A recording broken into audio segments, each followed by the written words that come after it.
सनातन धर्म ज्ञान गंगा चैनल में आप सभी का स्वागत है। मेरे प्यारे कृष्ण भक्तों, आप सभी को जय श्री कृष्णा। श्री भगवान आप सभी का जीवन आनंदमय, मंगलमय, भक्तिमय तथा धर्म पथ पर अग्रसर करें, ऐसी मेरी श्री भगवान जी से प्रार्थना है। मेरे प्यारे कृष्ण भक्तों, सनातन धर्म ज्ञान गंगा चैनल में आज हम भगवान श्री कृष्ण जी की कृपा से श्रीमद् भगवद गीता के अध्याय 4 के श्लोक 16 को समझने का प्रयास करते हैं। जय श्री कृष्णा। मेरे प्यारे कृष्ण भक्तों, हम सबके ईश्वर श्री कृष्ण जी स्वरूप में अवतरित होकर हम सबके कल्याण के लिए श्रीमद् भगवद गीता के अध्याय 4 के श्लोक 16 में हमें बहुत गूढ़ रहस्य बता रहे हैं। श्री भगवान हमें बता रहे हैं कि अर्जुन, कर्म क्या है और अकर्म क्या है, इस विषय में बुद्धिमान पुरुष भी मोहित हो जाते हैं। इसलिए आज मैं तुम्हें कर्म तत्व को भली भांति समझाकर बताता हूँ, जिसको जानकर तुम अशुभ अर्थात कर्म फल बंधन से पूरी तरह मुक्त हो जाओगे।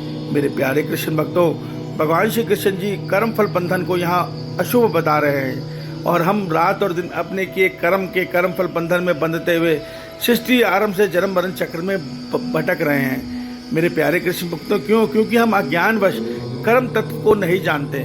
हम कर्म को केवल इतना जानते हैं कि शुभ कर्म करो, किसी का बुरा मत करो, दान पुण्य करो, भला होगा, या किसी का बुरा करोगे तो पाप होगा। अर्थात हम पाप और पुण्य कर्म को तो जानते हैं, जिसका कर्म फल बंधन होता है। एक कर्म ऐसा भी होता है जिसमें ना पाप होता है ना पुण्य होता है, उस कर्म का कोई कर्म फल बंधन नहीं होता। वो कर्म संसार की सेवा करके, संसार की देवताओं की सेवा करके, परमात्मा की सेवा करके लुप्त हो जाता है। अर्थात हम उस कर्म में अपने लिए कुछ नहीं चाहते। इस रहस्य को हम आने वाले श्लोक में समझेंगे, जहाँ हमें भगवान कर्म, विकर्म और अकर्म के भेद को बड़ी अच्छी तरह से समझाने वाले हैं। मेरे प्यारे कृष्ण भक्तों, ये कर्म, अकर्म, विकर्म का भेद हमें केवल श्रीमद् भगवद गीता में हमारे ईश्वर बताते हैं।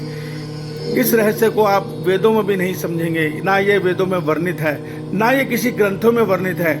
इसको समझने के लिए हमें श्रीमद् भगवद गीता में भगवान की वाणी को ध्यान से सुनना होगा।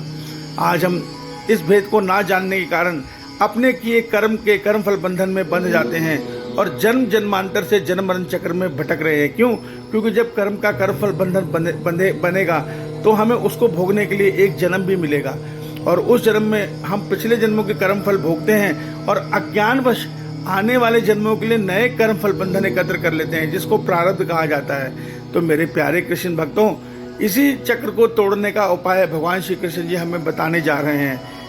इसको भगवान कहते हैं, इसको समझना है तो आपको कर्म, विकर्म और अकर्म के भेद को समझना होगा, जो हम आने वाले श्लोकों में समझेंगे।